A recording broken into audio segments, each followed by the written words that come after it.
Greetings, Ani, Bonjour, Kwekwe, Tansi, Scano. Hello, it's Catherine and Brian from Moonstarlodge in South Central Ontario. And this is the reading for the January the 26th to February the 1st inclusive. And that means we are well into Aquarius, well into Wisdom Keeper, and this week's reading ends on Imbolc, which is the halfway point between winter solstice and spring equinox. It's lambing season. It's the signal to the farmers that the new cycle is beginning. So I'm using the same decks as last week with a different primary. I'm actually using the Winter Tarot by Juliet Diaz, and the rest of the decks are the same. They're just in different positions. So without further ado, let's go to the cards. So our significator is the Ace of Winter Pentacles, meaning a new beginning of something in our material third dimensional life, be it job, be it home, be it family, be it material possessions, work, all that stuff, community. It's all part, even time, the time we have to manage in this very short life. It's all, there's something incubating here. It's getting ready to birth, just like the lamb that's up there.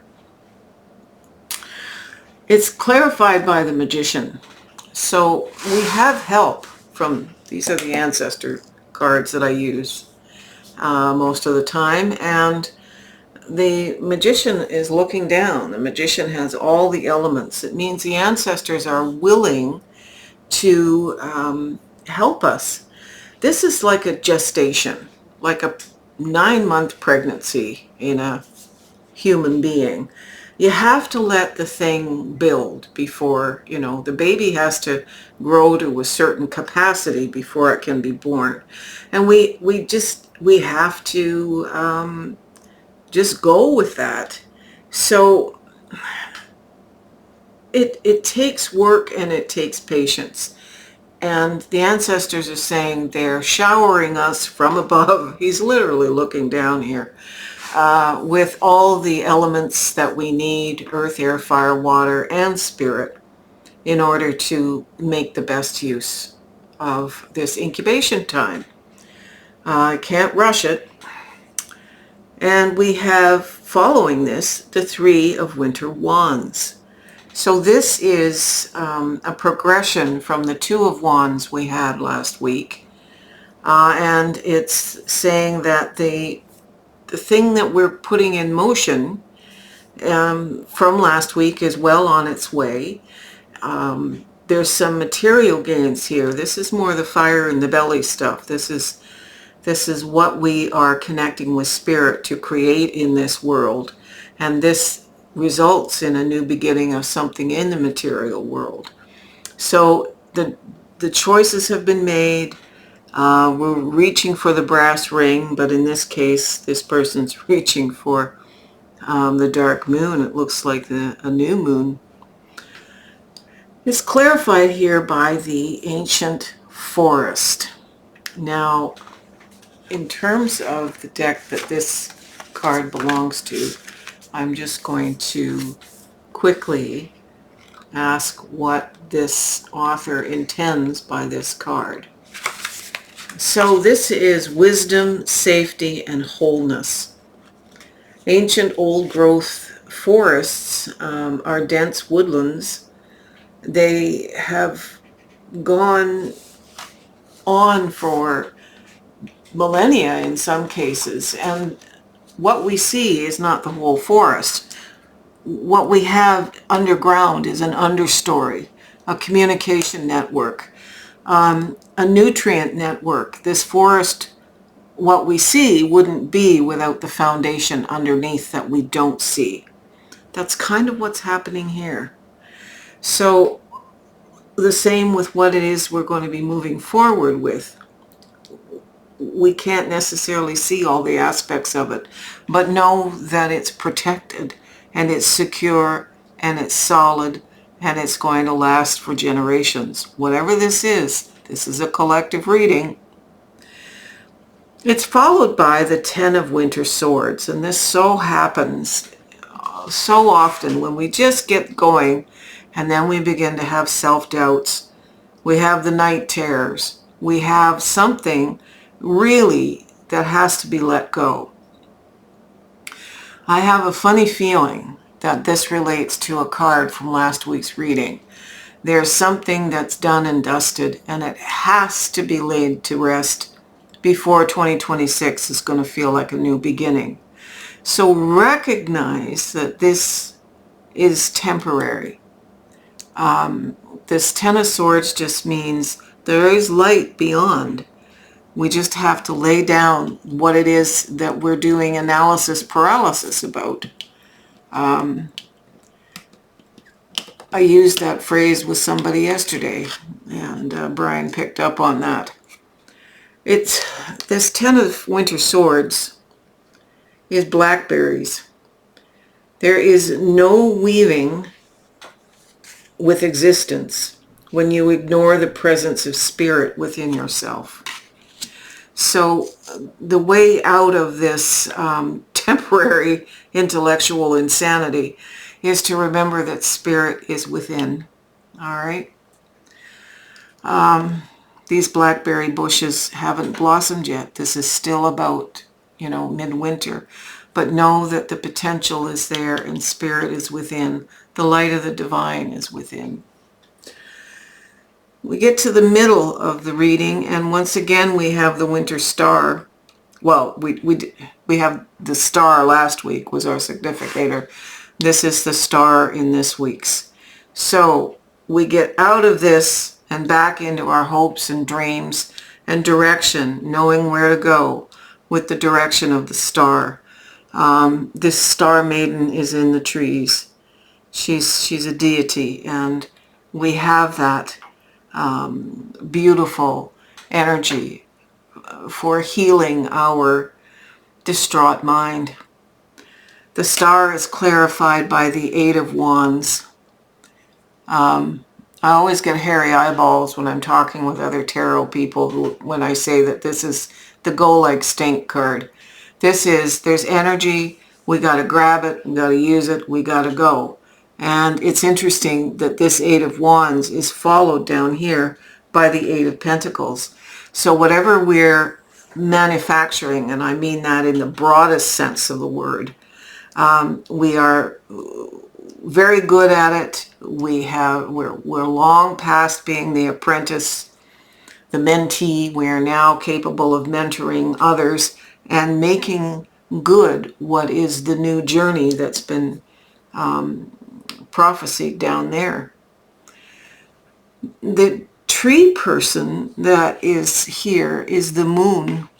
So the moon card from the tree deck. We had the moon last week as well as the star. So here we are with this same continuing emphasis that we're really on the right track, and we do have to use our intuition. So the moon is there. It's guiding. The stars are guiding. All these star beings are guiding. And we come to the initiate of Winter Pentacles. This is the Page of Pentacles. So this is about communication, learning new communication strategies, learning and doing better with communication. This is about organizing things, learning how to organize things in the earthly dimension, which is what Pentacles are, as you know. It's clarified by the Lamb, and the Lamb card is the archetype in the earth element of this particular deck for the wisdom of the Lamb. But we have to be in stillness, being soft within ourselves, being quiet and awaiting. That's the only way we're going to hear the lamb's message. And so lamb energy is about being gentle with self during this time. We're just starting out on a new adventure that we've not got all the information about. We're gathering information about it. And that's important to remember. The final card here is the Seven of Winter Swords. I really didn't want this to be the right card. I think I asked Brian to douse it, and yeah, it's the right card. The Seven of Winter Swords is about resorting to trickery, but it's keeping our cards close to our chest. It's about not feeling connected with others. It's about using surreptitious means. I mean, the magician can be a juggler, a trickster. He can steal and what have you. In the ancient Tarachi, he can be a bit of a scoundrel. But the good side of the magician is what's here. We need to go to the good side of our Seven of Swords. One of the things that it represents is imposter syndrome. It's when we feel we aren't good enough to do what we're setting out to do. And it may be because we feel we haven't learned enough about it. We need to let go of imposter syndrome. And the card that's clarifying this is interesting. It took me a few minutes to understand. And it's soulmate, twin flame. These are two crystals that have actually fused, grown together. There's a lot of, I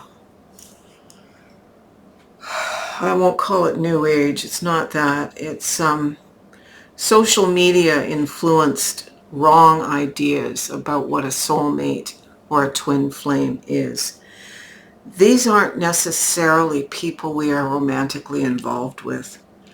This can be somebody who is in spirit, walking very closely with us to the point that they mirror us in the physical. They're so supportive, they bring their guidance. It can be a beloved. It can be somebody who walks with us right from day one, right through life, as a partner, as a lover, a beloved. Yeah, sure, it can be that. But this is taking it to another level. This is a spiritual consciousness. And so the concept of walking with spirit and recognizing and always reflecting back to the soulmate that is consciousness, the best of who we are. We are the best. We are not a fraud, you know. We're not an imposter. So there is no need to get into these head spaces of anxiety about any of this. Growth follows the wheel of fortune. We have good days, we have bad days. Just remember the divine within. This is a beautiful card to represent that. So is this. Anyway, Brian, you can raise the camera.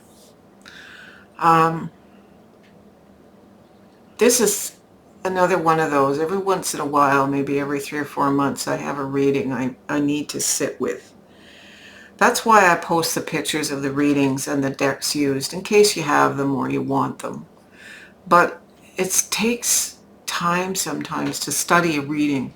You can hear the words, you can hear the thoughts, but to give spirit time to send you, the audience, the message that spirit wants you to hear, it would mean looking at the cards. So it's always okay to copy the reading out of social media and download it to your phone or to your tablet and study it, or pull your own cards out that reflect the same ideas. Anyway, we thank you for your walking with us on this journey and supporting us, sending us Coffee, that's KOFI.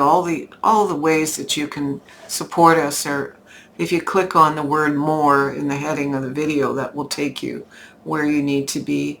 You can just send us an email, brian@moonstarlodge.com, or me, or whatever. People even leave food at the door sometimes, and that's just wonderful. So thank you, and have a great Imbolc, and know that we're now, the way time goes,